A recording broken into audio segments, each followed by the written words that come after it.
Il y a un mouvement de fond qui est considérable, c'est-à-dire que les entreprises avaient dans les années 60, 70 des communications sur leur compte, pour uniquement leur compte, avec éventuellement quelques commentaires. Et puis de fil en aiguille, on est arrivé à des entreprises qui reportaient sur des éléments qui étaient déconnectés des comptes et qui étaient extra-financiers.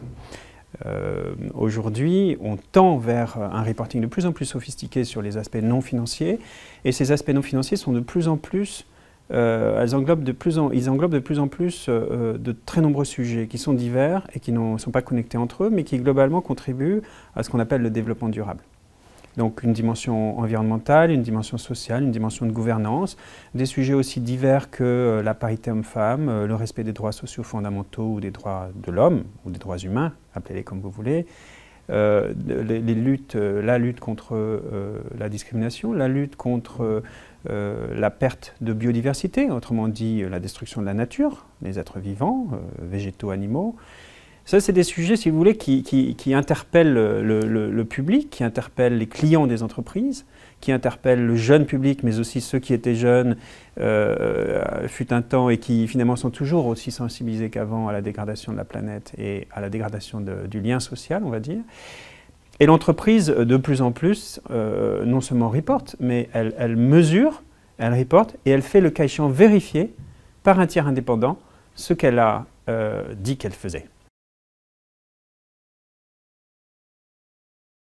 Si vous êtes un fabricant de voitures, vous ne pouvez pas évidemment ignorer la demande des générations les plus jeunes, mais aussi des cadras et des quinquagénaires, je pense, c'est-à-dire d'avoir un véhicule qui soit propre, ou le plus propre possible, qui pollue le moins possible, qui émette le moins possible de CO2. Donc, de facto, votre business model est complètement modifié. Donc, vous ne pouvez pas vivre, si vous êtes un automobiliste, sans avoir un grand projet majeur d'entreprise qui tend à faire des produits qui sont avec impact limité sur l'environnement. Mais de manière générale, quand vous êtes un électricien, vous avez aussi le même genre de problématiques. Quand vous êtes dans les services, vous avez aussi des problématiques en matière de respect du lien social et respect des différentes populations qui constituent vos personnels. Quelle que soit votre entreprise, vous avez aussi à gérer vos fournisseurs, vous avez aussi à répondre aux attentes de vos clients. Donc, de facto, celles qui réussissent parmi ces entreprises, c'est celles qui adoptent le sujet comme un sujet fondamental géré depuis le plus haut niveau et qui s'appliquent aussi à elles-mêmes les préceptes qu'elles recommandent, les préceptes du développement durable. C'est-à-dire que vous ne pouvez pas faire semblant, si vos produits sont pérennes par rapport à l'écologie, par exemple, vous ne pouvez pas faire qu'en interne, les comportements des salariés soient n'importe quoi de ce point de vue-là. Et c'est la même chose dans la sphère sociale.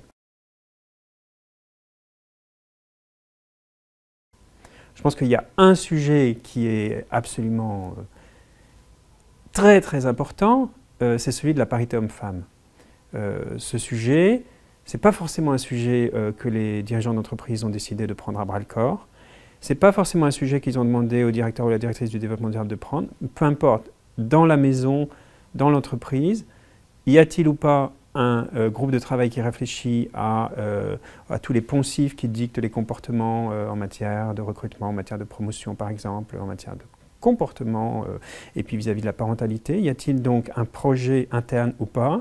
C'est des choses qui sont maintenant auscultées à l'aune de ce référentiel global du développement durable, si vous voulez. Alors la législation est arrivée effectivement, il va y avoir une application du Grenelle 2, l'article 225 de la loi du 10 juillet 2010, tout ça est très technique, on attend le décret d'application, on attend l'arrêté aussi relatif au décret. Ces deux documents vont sortir, j'en suis tout à fait je suis confiant là-dessus, ils vont peut-être être relatifs à l'année 2012 et non pas à l'année 2011, mais dans ce texte, il y a 42 thèmes. Et parmi ces 42 thèmes, il y a tous ces thèmes que j'ai cités.